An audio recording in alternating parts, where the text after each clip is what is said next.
Bienvenidos a la Escuela de Capacitación Bíblica de la Iglesia Cristiana Renacer. Estamos estudiando la materia que hemos llamado los libros del libro. Usted sabe que el libro, la palabra de Dios, es el libro por excelencia.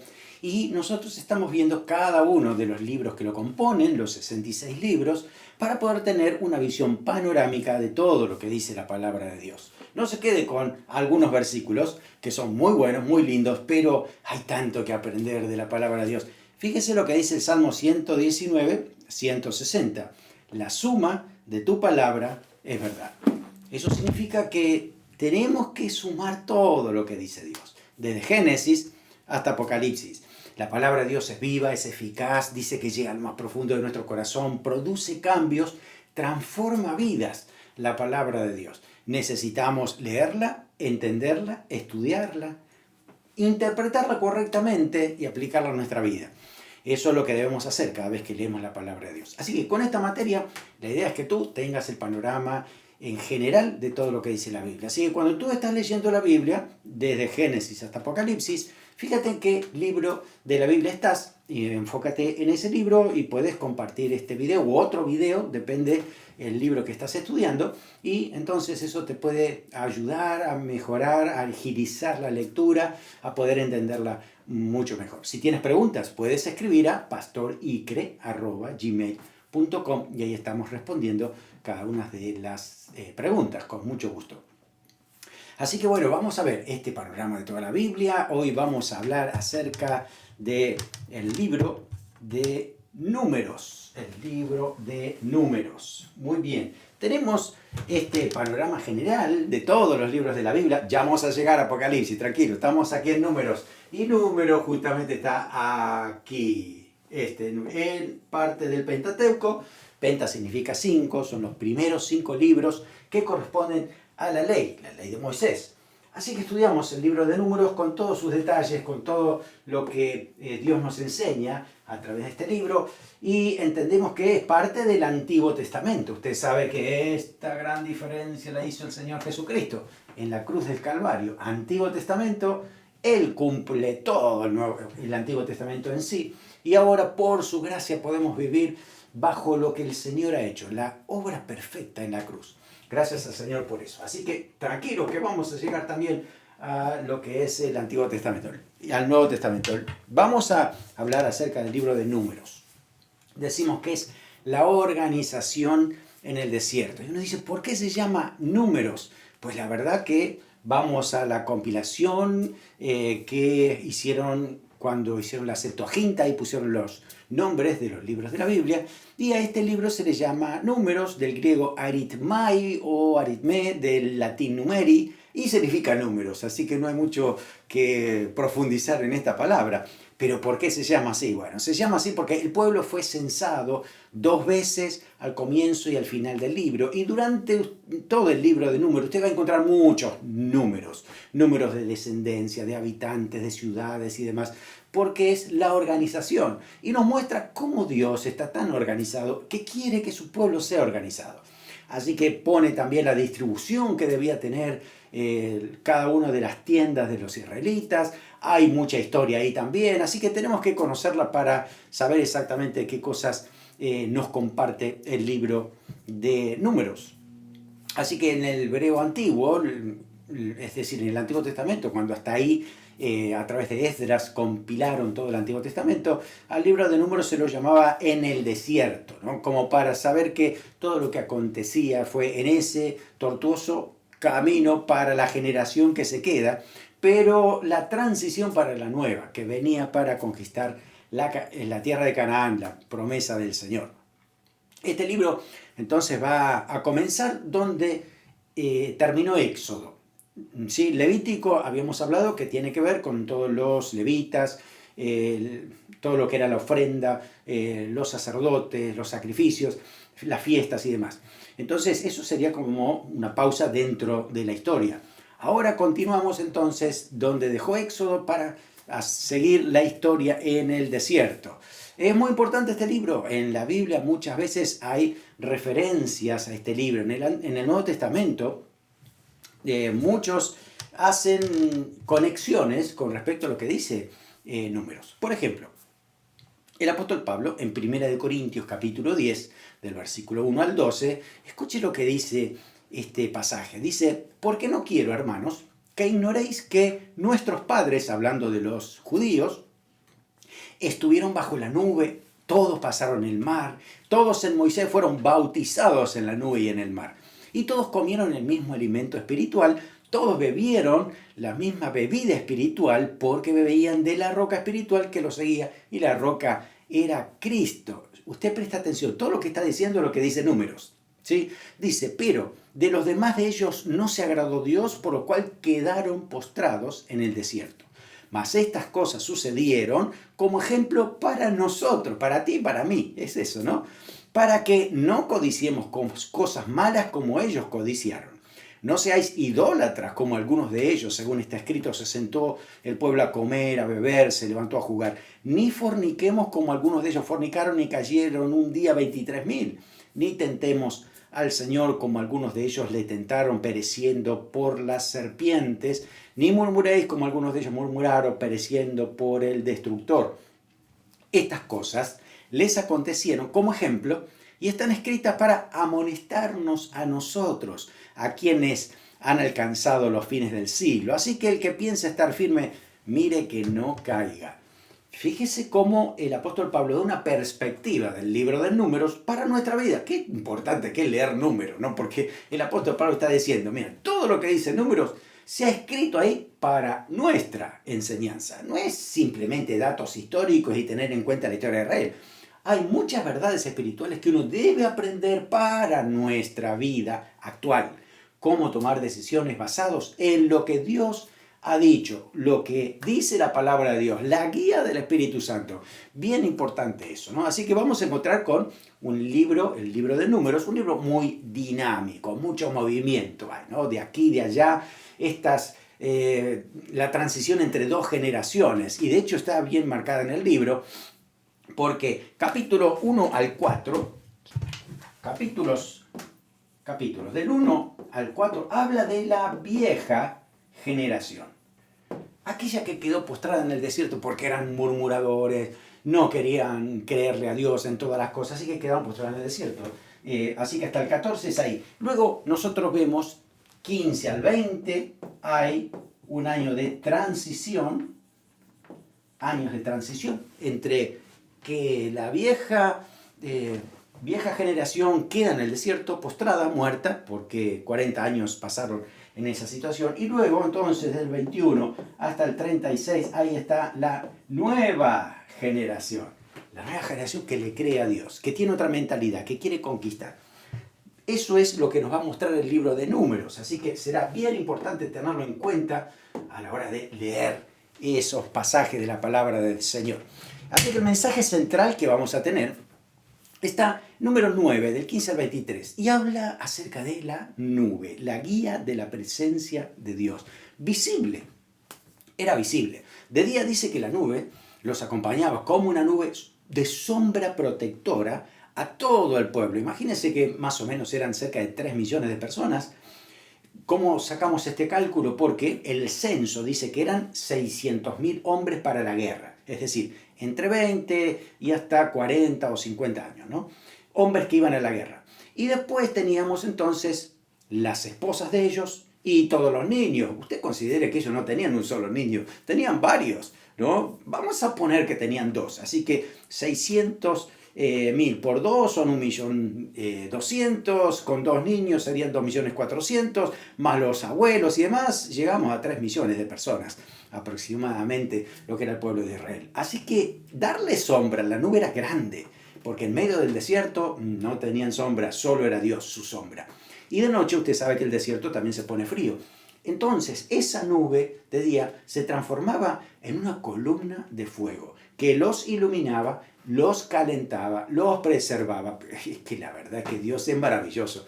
Dios, con ese amor tan grande que tenía, hizo todo lo necesario para que el pueblo de Israel haga esa peregrinación y pueda llegar hasta la entrada a la tierra de Canaán. Así que hay guía del Señor. Juan 14:6 nos habla de Jesucristo. No es la nube, Jesucristo es la misma presencia de Dios, ¿no?, en nuestras vidas, dándonos dirección. Y Jesús mismo dijo, Juan 14:6, Jesús le dijo, yo soy el camino, la verdad y la vida. Nadie viene al Padre sino por mí. Esa senda hasta llegar al Padre es justamente Jesucristo. Él es el camino de entrada hacia el Señor. Juan 8:12, yo soy la luz del mundo. El que me sigue no andará en tinieblas, sino que tendrá la luz de la vida. Es decir, Jesucristo es la guía ahora, ¿no? Lo sabemos porque todo lo que se ha escrito en el Antiguo Testamento se ha escrito para Cristo, para que entendamos la obra de Cristo, el carácter de Cristo, todo lo que hizo en la cruz y lo que sigue haciendo en nuestra vida, hoy por hoy, ¿no? En nuestra vida, exactamente. Amén, muy bien. Vamos a ver entonces la antigua generación, la primera parte, del capítulo 1 al 14, donde vamos a tener varias cosas aquí, ¿no? Vamos a encontrar que en los primeros capítulos tenemos el censo, ¿no? Capítulo 1, se cuentan todos los hombres adultos que podían salir a la guerra, así que decíamos que eran 600.000 personas, 600.000 varones que estaban listos para ir a la guerra. También capítulo 2 empieza a hacerse la distribución de las tribus, cada uno tenía un orden destacado en el pueblo, en el campamento, no era que cada uno vivía donde quería, no, había una distribución perfecta, Dios lo había hecho de esa manera, se contaban los hombres levitas también, a ver cuántos de ellos también estaban dentro del pueblo, y se hizo también la distribución del trabajo de los levitas según los 3 hijos que tuvo el Leví, ¿no? Así que a partir de ahí entonces se distribuyeron en el pueblo y el censo ese era con propósitos militares, ¿no? Pero también era para definir la posición que había en este pueblo. Fíjese, esto era más o menos un esquema de dónde estarían distribuidas todas las tiendas de los israelitas. Esta proporción no es correcta porque estamos poniendo acá lo que era el tabernáculo y las tiendas alrededor. El tabernáculo sería mucho más chiquito y las tiendas serían mucho más grandes.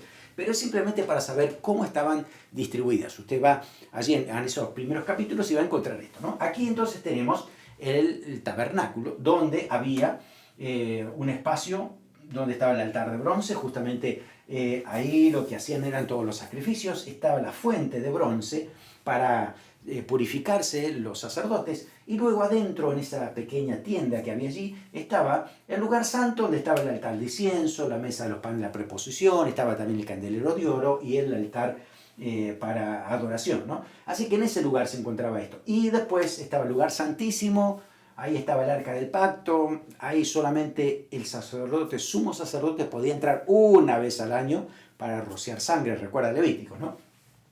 Esto entonces estaba en el centro de todo el campamento israelita. Alrededor estaban todas las carpas, las tiendas de campañas, que pertenecían a las diferentes tribus. Pero, vuelvo a decir, las tribus no se ponían como ellos querían. Había una organización que Dios le dio a Moisés. Así que Dios le dijo, mira, de la parte del este, de esta parte, va a estar la tribu de Isaacar arriba, luego en el medio la tribu de Judá y abajo la tribu de Zabulón. Ahí tenían que estar las descendencias, ¿no? En ese lugar. Y entre ellos y el tabernáculo estaban las tiendas también donde estaba Moisés, Aarón y sus hijos, de este lado del lugar. En la parte norte había las tiendas de las campañas de la tribu de Neftalí, después en el medio la tribu de Aser y la tribu de Dan, arriba de todo. Entre ellos y el tabernáculo estaba la familia de Merari, que era una parte de los hijos de la tribu de Leví, los levitas. Así que los levitas vivían alrededor del tabernáculo, pero también tenían asignadas partes. Los de Merari estaban aquí. Los de Gersón estaban de este lugar, en el lado oeste. La tribu de Efraín estaba aquí al norte, al este, luego estaba Manasés y Benjamín, organizado de esta manera. Y al final, abajo estaban los hijos de Coat, que también eran levitas, y la tribu de Gad, Simeón y Rubén en este lado.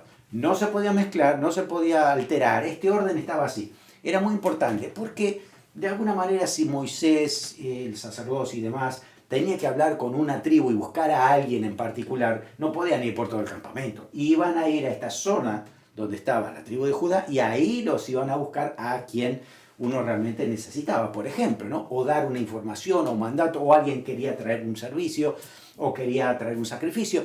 Así que todo esto estaba muy bien coordinado y ya sabían de memoria dónde estaba cada uno. De esta manera era fácil identificarlos y poder organizarse. La verdad es que Dios es fantástico, ¿no? Y Él les dice todo esto para que ellos aprendieran y sepan cómo poder organizarse mejor.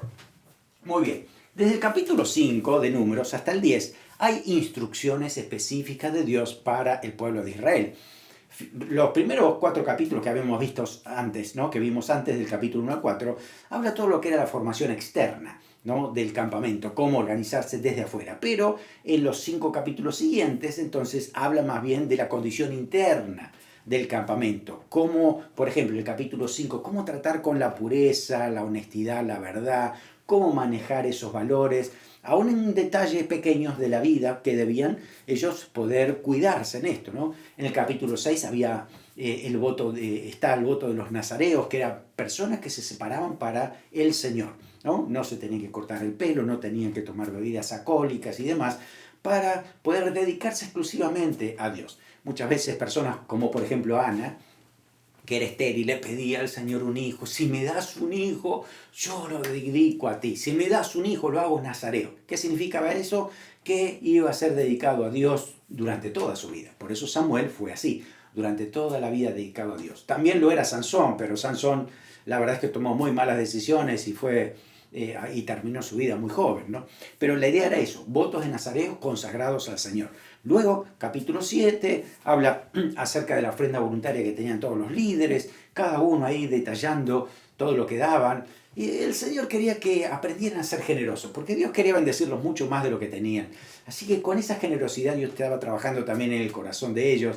Bueno, recuerdan un poco la historia en el templo de Jesús, donde el Señor vindicó a una mujer que solamente había dado 2 monedas frente a otros que daban tanto, ¿no? Claro, parecían muy generosos, pero la verdad es que el corazón mostraba otras motivaciones para dar. Por tanto, Dios trabajaba con esas motivaciones para que todo sea hecho para Dios, que le demos excelencia al Señor en todo lo que hagamos. Capítulo 8 habla también de la consagración de los levitas. Luego el capítulo siguiente se habla de la fiesta de la Pascua, cómo la iban a guardar y cuidar. ¿Por qué es importante la Pascua? Fíjese que es tan importante en el Antiguo Testamento como hoy en la actualidad para nosotros, porque cada vez que tomamos la Santa Cena, es una especie de lo que era la Pascua en la antigüedad, recordando antes el sacrificio del Cordero, pero ahora el sacrificio de Cristo por nosotros. Por eso al recordar la Pascua, en la Santa Cena decimos el sacrificio del Señor perdonó nuestros pecados, tomamos la copa, y eso es lo que hacían justamente en la Pascua, ¿no? Celebramos ahora el sacrificio perfecto en la cruz del Señor Jesucristo.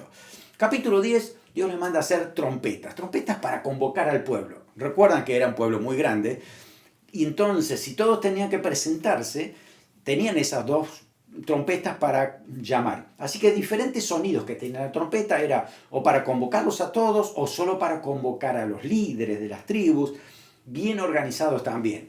Así que tenían eso para poder estar atentos, ¿no? Las trompetas son bien importantes en la Biblia, ¿no? No solamente para la alabanza y la adoración, también dice en el tiempo final que cuando el Señor venga, 1 Tesalonicenses 4:16 dice, porque el Señor mismo con voz de mando, con voz de arcángel y con trompeta de Dios, descenderá del cielo y los muertos en Cristo resucitarán primero. Creo que usted sabe ese pasaje, ¿no?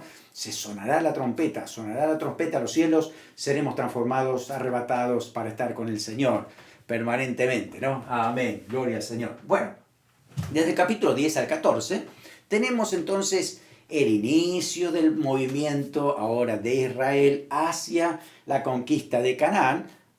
Recordemos que estaban en el monte Sinaí todavía, ahí estaban en ese lugar después que Dios les dio las tablas, que les dio los mandamientos, todavía se habían quedado un bastante tiempo allí porque Moisés estaba recibiendo todos los detalles, estaban armando el tabernáculo, estaban poniendo las cosas en orden. Una vez que estaba todo preparado, comenzaba ahora sí el periplo hacia Canaán con algunos detalles en el viaje a tener en cuenta. Así que estaban en Sinaí, la nube se mueve, entonces cuando apenas la nube empezaba a moverse, todo el pueblo se preparaba diciendo, se mueve la nube, no es una cuestión que Moisés lo organiza, ni que alguna otra persona, ni siquiera el servicio meteorológico estaba moviendo la nube, era Dios que movía la nube. Por tanto, el pueblo sabía que tenía que moverse, así que cuando se levantaba la nube ellos se iban y si la nube se detenía, pues entonces ellos se quedaban ahí en ese lugar donde Dios les decía dónde debían quedarse. Claro, si Dios es creador de todo, Él sabe el mundo, sabe dónde tenía que estar el pueblo, ¿no? Por determinado tiempo en ese lugar. Así que ahí está, comenzaron a viajar. Recuerda este mapa que hemos comenzado a ver desde el tiempo del libro de Éxodo. Recuerden, miren, desde aquí, toda esta parte, todo esto que hemos visto aquí, ¿no? Hasta aquí, esta parte, todo esto es Éxodo. Aquí vimos nosotros todo el viaje de Éxodo. Ahora, vamos a hacer, lo voy a hacer en otro color para que no nos confundamos. Ahora, desde aquí entonces, desde aquí, todo este periplo por aquí, hasta aquí arriba, todo esto corresponde a números. Ya saben, la mitad entonces de este viaje ha sido en el libro de Éxodo, ahí está descrito. Toda la otra parte estaremos hablando entonces del libro de Números. Desde el monte Sinaí, aquí está, este es el monte Sinaí, desde aquí entonces es que comienza el viaje hacia el norte. Muy bien, así que recordando eso es que tenemos en cuenta entonces todos los pasos necesarios que había descrito aquí entonces el libro. Tenemos entonces que el pueblo sale de Refidim y resulta que empieza por aquí y se encuentra con Haserot. Y ahí dice que el pueblo empezó a murmurar y empezó a quejarse porque resulta que ya no tenían la comida que tenían en Egipto. Fíjese que Dios les daba todos los días pan del cielo, acuérdense, el maná caía para que cada uno lo recogiera, y ellos empezaron a recordar la cebolla de Egipto, los puerros, las frutas, las verduras, ¿no? La carne, y quién nos diera a comer carne, de una murmuración tan mala, esa murmuración que Dios realmente se enojó, ¿no? Así que lo convocó a Moisés, le dijo que le iba a dar carne, y de pronto aparece un viento recio que trae un montón de codornices. Y el pueblo desenfrenado empezó a recoger codornices y empezaron a comer desesperado, y eso fue una glotonería terrible, le hizo una indigestión malísima, mucha gente empezó a morir, ¿no? Por toda esa situación, había una plaga, y fue terrible castigo por la murmuración. La murmuración es terrible, a veces no nos damos cuenta y entre nosotros murmuramos de pequeñas cosas. Cuidado, porque a Dios no le agrada para nada la murmuración entre nosotros. Cuando empezamos a quejarnos, a hablar mal de otro, a decir que esto no está bien, y qué hace Dios, o qué no hace Dios, y por qué. Cuidémonos de estas cosas, ¿no? Porque gracias a Dios estamos en la gracia, ¿no? Pero antes traía un castigo directo Dios contra estas cosas. Gracias a Dios, el Señor nos perdona, pero debemos evitar todas estas consecuencias para que podamos caminar como el Señor quiere que lo hagamos. Así que después de 3 días de tantos sentimientos encontrados con el Señor y gozando todo lo que el Señor les da, 3 días empezaron a murmurar. Y ahí fue cuando entonces apareció esa situación difícil. Bueno, ahora, el otro punto es que llegaron a este lugar, a Cades Barnea, este lugar. Ese lugar ha sido trágico para el pueblo de Israel. No se olvide ese nombre, Cades Barnea. Un lugar donde podrían haber conquistado y haber obtenido lo mejor de Dios para su vida, pero no le creyeron. ¿Usted recuerda un poco la historia? Ahí, si usted lee Números, va a ver que Moisés envía 12 espías, agarra uno de cada una de las tribus y los envía para reconocer la tierra de Canaán, porque ya en ese momento estarían listos para entrar, conquistar y quedarse con esa tierra. Sin embargo, cuando van para allí, de los 12 espías, 10 dieron mala información. No que la tierra era mala, no, estaban diciendo que la tierra era excelente, traían unas uvas tremendas entre 2 personas, era todo inmenso, era maravilloso, ¿no? Pero el comentario fue: en esa tierra hay gigantes, hay personas tan grandes que nosotros parecíamos langostas. No, es muy difícil, nosotros no vamos a poder, es imposible conquistar esa tierra. Imposible, eso no es para nosotros.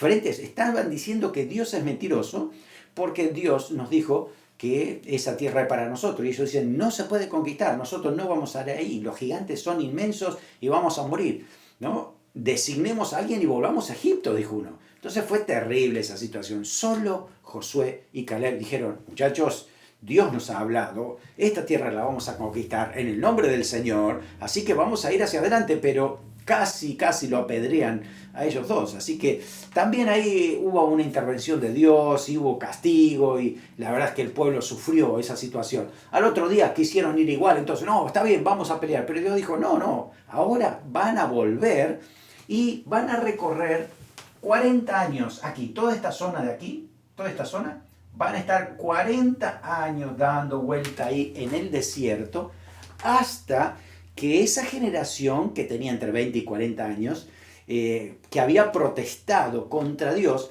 iba a morir en el desierto para que le sucediera una nueva generación que le creyera a Dios y que esté dispuesta a conquistar. Así que 40 años eran necesarios para que esa generación definitivamente desapareciera y apareciera la nueva generación que le creyera a Dios. Así que es por eso que entonces empieza lo que decimos ahora, a ese viaje en el desierto, más allá de lo que habían hecho. Desde el capítulo 15 hasta el 20, entonces tenemos todo lo que sucede durante esos años en el desierto. Cuando usted lea estos capítulos se va a encontrar entonces con eventos que suceden en ese caminar, en esos 40 años que han estado dando vueltas en ese lugar, en esa zona. Así que 40 años dando vueltas y vuelven otra vez al mismo lugar, a Cades Barnea. Y a partir de ahí entonces la nueva generación le cree a Dios y dice, no, vamos a avanzar, nosotros sí vamos a ir hacia adelante. Y uno ve que Dios le provee todo a Israel. No le va a faltar nada, ni comida, ni agua, ni salud, ni vestido. Lea usted después de Deuteronomio 8, 2 al 6 y va a encontrarse que ni siquiera los zapatos, los calzados, el calzado se le había gastado o roto. Los vestidos lo tenían nuevos. 40 años. Increíble. La verdad es como Dios hace una protección maravillosa sobre ese pueblo. Y además, bueno, lo que el Señor siempre le estaba proveyendo diariamente para poder sostenerlos. Desde el capítulo 16 al 18, número, usted va a encontrar que aparece ahora una murmuración contra Aarón. Aparece ahí Coré, su séquito, diciendo que Moisés y Aarón se habían apoderado del pueblo, que los había controlado a todos y que ellos también tenían que dirigir. Pues la verdad entonces es que Dios trae un terremoto, se abre la tierra, Coré y su séquito son totalmente tragados por la tierra y se cierra. Fue terrible eso, ¿no? También. Aún así el pueblo seguía protestando y por eso es que entonces Dios les dice, bueno, ok, cada uno de los líderes del pueblo tráigame una ramita de almendro que la vamos a dejar en el tabernáculo durante toda la noche. Al otro día dice que fueron a ver las ramas y la de Aarón dice que ese palito había brotado, estaba todo verde, había flores y además hasta frutos de almendra. Dios mostrando que había elegido a Aarón para que sea sacerdote. Así que a partir de ahí el pueblo toma a Aarón como sacerdote fiel al Señor y entonces siguen adelante en esa condición de sujeción, ¿no? Sin embargo, capítulo 20 vemos que, bueno, o antes, un poquito antes también aparece donde Miriam con Aarón también protestan contra Moisés, ¿no? Porque Miriam dice, bueno, que se había casado con una mujer cusita que no era del pueblo, entonces como que Moisés no podía ser líder por esa situación. Entonces eso generó malestar, a tal punto que hay murmuración de la hermana de Moisés, de Miriam o de María, y que parece que también lo contagió a Aarón. Así que fueron delante de Dios, dice que Moisés era muy manso, no dijo nada, esperó que Dios contestara. Y Dios mismo habla desde la nube y dice, ¿cómo que no tuvieron respeto por Moisés que yo lo he elegido para que sea líder de este lugar? Así que en ese momento dice que María fue leprosa. Tuvo que salir fuera del campamento por 7 días creo que era, para poder sanarse, recuperarse y después una vez que se integra recién el pueblo podía salir. Así que estuvieron detenidos hasta que María podría haberse sanado también de esta situación. Así que bueno, ya llegando al capítulo 20 vemos que muere entonces María. Moisés también otra vez escucha la murmuración del pueblo, otra vez, ¿no? Y sucede esto, estamos aquí en el 18, que Moisés tenía que hablarle a la roca para que saliera agua, porque no tenían agua, ¿no? Moisés, enojado, agarra su vara y le pega a la roca para que se partiera y saliera agua. De hecho, fue un milagro porque también salió agua de ahí. Pero Dios le dijo, no, me has desobedecido, quebrantaste la peña porque tenías que haberle hablado. Por eso no vas a entrar a la tierra prometida. Así que Moisés se queda mirando desde afuera sobre un monte, el monte Nebo, todo lo que Dios le había prometido. Pero a pesar de que él insistió varias veces, no pudo pasar por esa actitud que tuvo Moisés, ¿no? Así que bueno, es una enseñanza también de Dios en el hecho de ser obediente a lo que Dios dice. Y además tenía una enseñanza porque también había que hablarle, y el hecho de golpear la roca, la peña, ¿no? Era, bueno, es actuar en su propio impulso, hacerlo a fuerza humana, en vez de esperar que Dios haga un milagro sobrenatural, quería intervenir el hombre, ¿no? Entonces por eso es importante entender esa situación, y que era un castigo fuerte por esa desobediencia. Así es entonces como suceden estas cosas, y luego entonces aparece un nuevo viaje, la nueva generación, desde el capítulo 21 al 36, aparece ahora entonces con otra mentalidad, otras formas, aunque todavía quedan algunos vestigios de la vieja generación todavía dando vuelta, que deberían ser tratados. Les costó bastante, la verdad, salir de la mentalidad de esclavos y con esa actitud que tenían también de murmuración. Así que vuelven a murmurar otra vez. Entonces, ahí es donde sucede la situación de, la muerte entonces de Aarón. Aquí la tenemos, la muerte de Aarón. Y luego esta situación que se produce, que Dios en el castigo hacia el pueblo, para ver si definitivamente dejan de protestar, de murmurar y de quejarse contra Dios, envía serpientes venenosas, que empiezan a picar, y muchos del pueblo empiezan a morir. Entonces se arrepienten de su pecado, piden perdón, y el Señor le dice a Moisés entonces que levante una serpiente de bronce y que miraran por fe a esa serpiente. Entonces iba a ser sanado el que mirara a esa serpiente por fe. ¿Qué sentido tiene esto? Bueno, es un tipo de la obra de Jesús en la cruz. Así como, bueno, Jesús mismo lo dice en Juan 3, 14 y 15, y como Moisés levantó la serpiente en el desierto, así es necesario que el Hijo del Hombre sea levantado, para que todo aquel que en él cree no se pierda, mas tenga vida eterna, ¿no? Así que es un tipo, es un símbolo de la muerte de Jesucristo en la cruz. Así, de esa manera, el que mira en fe a Cristo en la cruz es perdonado todos sus pecados, es su alma sanada, su espíritu es renovado, para que pueda tener relación directa con el Señor, ¿no?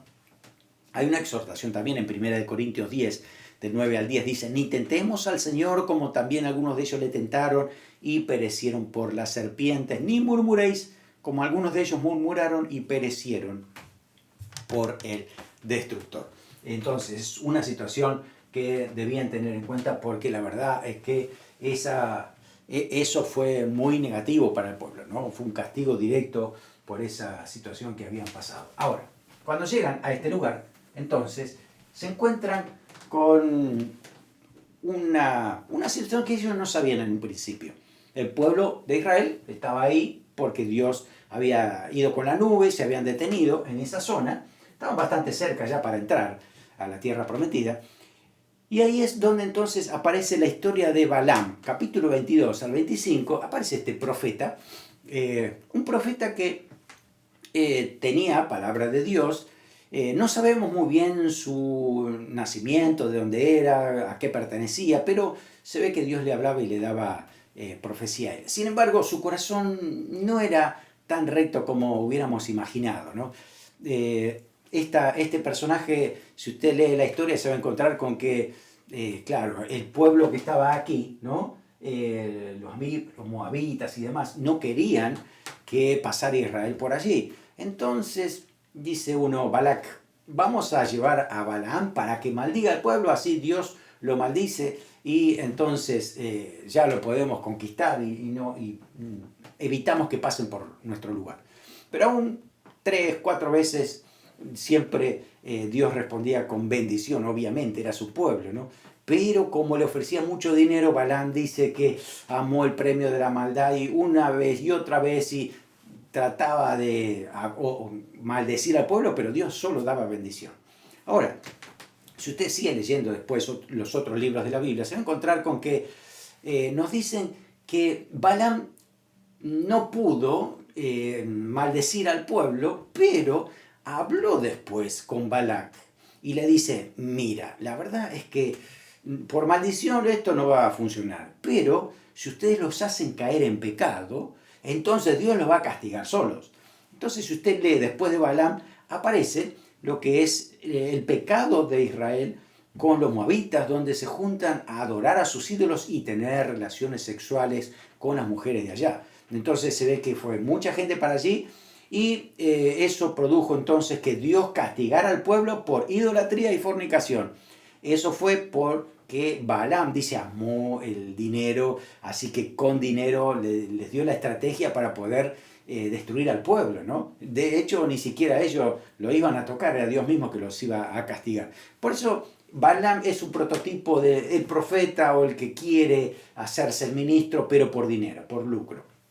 Uno va a la Biblia y encuentra en 2 de Pedro 2.15, dice, han dejado, hablando de gente, hoy actualmente podemos ubicarlos también a muchos personajes en este sentido, ¿no? Dice, han dejado el camino recto y se han extraviado siguiendo el camino de Balaam, hijo de Beor, el cual amó el premio de la maldad. Justamente eso es lo que está el prototipo de este ministerio, ¿no? De este ministro. Judas 11 dice, ay de ellos, porque han seguido el camino de Caín y se lanzaron por lucro en el error de Balaam, perecieron en la contradicción de Coré. Así que también ahí está, mencionando varios casos, pero ahí está el error de Balaam. Y aún Apocalipsis 2.14 dice, tengo pocas cosas contra ti, que tienes ahí a los que retienen la doctrina de Balaam, que enseñaba a Balac a poner tropiezo ante los hijos de Israel, a comer de cosas sacrificadas a los ídolos y a cometer fornicación. ¿Se dan cuenta? Ahí está también avalado lo que dice Apocalipsis 2.14 en cuanto a lo que había hecho Balaam. Así que este personaje al final dice que después el pueblo de Israel lo castigó y terminó muerto por todo esto que había hecho en contra del pueblo de Israel, ¿no es cierto? Bueno, también entonces tenemos la nueva generación desde el 21 al 36, con varios datos que nos muestra ahí. El capítulo 26-27 se habla de un nuevo censo, así que en este libro hay dos censos. El primero es 600.000. Cuando usted lee el capítulo 26 y 27 para este nuevo censo, se va a encontrar que otra vez son 600.000. Entonces, la generación pasó, murieron muchos en el desierto, así que todos los que murieron fueron tantos como los que nacieron. Por eso es que hay una nueva generación, ¿no? El mismo número, después de 40 años, el mismo número. Y después del capítulo 27, ahí donde se le dice a Moisés que iba a morir y tenía que mencionar un sucesor, poner a un sucesor que justamente se iba a ser Josué. Hay nuevas instrucciones, capítulo 28 al 36, donde se dice cómo van a ser las ofrendas, los votos de los hombres y las mujeres. Hay también una venganza contra las madianitas. Fíjense que en esa guerra ni siquiera un hebreo muere, ¿no? Dios protegiéndolo siempre al pueblo para darle victoria sobre los enemigos. Luego, capítulo 32 al 36, hay una petición de Rubén, Gad y media tribu de Manasés para quedarse de este lado del Jordán. No queremos pasar, este lugar está bien. Y Moisés se enojó. La verdad es que Dios les dijo que tienen que ir del otro lado. ¿Cómo es que se quieren quedar aquí? La verdad es que, bueno, Dios les dijo, ok, bueno, pero van a tener que ayudar a sus hermanos a la guerra y volver, pero no era la mejor tierra. Si usted lee después Primera de Crónicas 5, 18 al 26, se va a encontrar con que viene Sennacherib, viene Tiglat-Pileser, viene el general asirio, y se lleva estas 2 tribus y media cautivos a Asiria. Fueron los primeros que fueron conquistados, porque estaban del otro lado del Jordán, no había protección. Entonces, así es la situación, como pasa cuando uno quiere hacer sus propios caminos y Dios muestra cuál es el mejor camino, ¿no? Entonces, quedarse con lo bueno y no tener lo mejor de Dios no siempre son buenas decisiones. Hay que buscar siempre lo que Dios tiene para nosotros, porque justamente ahí nos libramos de muchas consecuencias. Usted sigue leyendo el libro, capítulo 35, va a encontrar que también Dios organiza ciudades de refugio donde había personas que habían matado a alguien sin querer, entonces podían refugiarse en estos lugares porque había algunos que con sentido de venganza querían matarlo también. Entonces, para preservar la justicia, para poder hacer el juicio correcto, entonces estas personas se quedaban mientras viviera el sumo sacerdote en esas ciudades para preservar su vida. Así que al final, bueno, se habla de la seguridad de la herencia que tendría lo que el Señor le estaba mostrando. Ahora, eso es muy aplicado a nuestra vida porque Cristo es nuestra herencia. Primera de Pedro 1, 3 al 4 dice: bendito Dios y Padre nuestro Señor Jesucristo, que según su misericordia nos hizo renacer para una esperanza viva por la resurrección de Jesucristo de los muertos, para una herencia incorruptible, incontaminada e inmarcesible, reservada en los cielos para vosotros. Miren, el pueblo de Israel recibió su herencia, pero que era corruptible porque se corrompía mucho con los ídolos, se contaminaba con el pecado también que había en esos lugares, y además inmarcesible significa, no, en todo lo contrario, era marcesible, que se marchitaba, que había muchos tiempos de sequía donde no había mucha producción, justamente por un castigo por ello, por el pecado. Entonces, en contraste, es que nosotros, como hijos de Dios, vamos a recibir una herencia que es mucho mejor que esa. ¿No? Es una herencia eterna donde nunca se marchita nada, nada la contamina, nada la destruye, y eso es lo que nosotros esperamos en lo que Dios tiene para nuestras vidas. Así que eso es lo que se plantea en el libro de Números para nosotros. Hagamos un repaso, a ver si recordamos lo que hemos estudiado hasta aquí. A ver, cuéntame, dime, ¿qué te parece? Número significa las letras de la palabra. ¿Crees que eso es correcto? No, para nada, porque no son letras, son números. Y el número justamente es esto. Así que ponemos acá falso. Número significa números, tal cual, números, ni más ni menos. Muy bien. Entre el primer censo y el segundo no hay grandes diferencias. Pues la verdad es que, es cierto, no hay grandes diferencias. ¿Por qué? Porque es el mismo número, 600.000 hombres que iban a ir a la guerra. Así que más o menos se mantenían esos 3 millones en total de todo el pueblo. Bueno, otro. Los israelitas no pudieron entrar en Canaán por incredulidad. En Números, nosotros vemos que ellos no pudieron entrar porque no le creyeron a Dios. Dijeron: esto es imposible, no puede ser, no podemos controlar a los gigantes, así que hasta aquí llegamos y no vamos a pasar de esto. Así que la incredulidad los detuvo y no pudieron conquistar Canaán. Así que eso es verdad, ¿no? Lamentablemente es verdad. Menos mal que se levanta una nueva generación que con Josué sí le creen a Dios y se levantan entonces para conquistar. Otro. A Coré y su séquito se los tragó la tierra. Y la verdad que parece gracioso, pero es así literalmente. Se abrió la tierra, se los tragó y dice que se fueron al Seol vivos, tal cual, ¿no? Así que a la profundidad de la tierra directamente. Por eso esto es cierto, ¿no? A Coré y su séquito se los tragó la tierra. Quinto, Dios respaldó el liderazgo de Aarón floreciendo su rama de almendro. Es verdad, eso fue lo que pasó.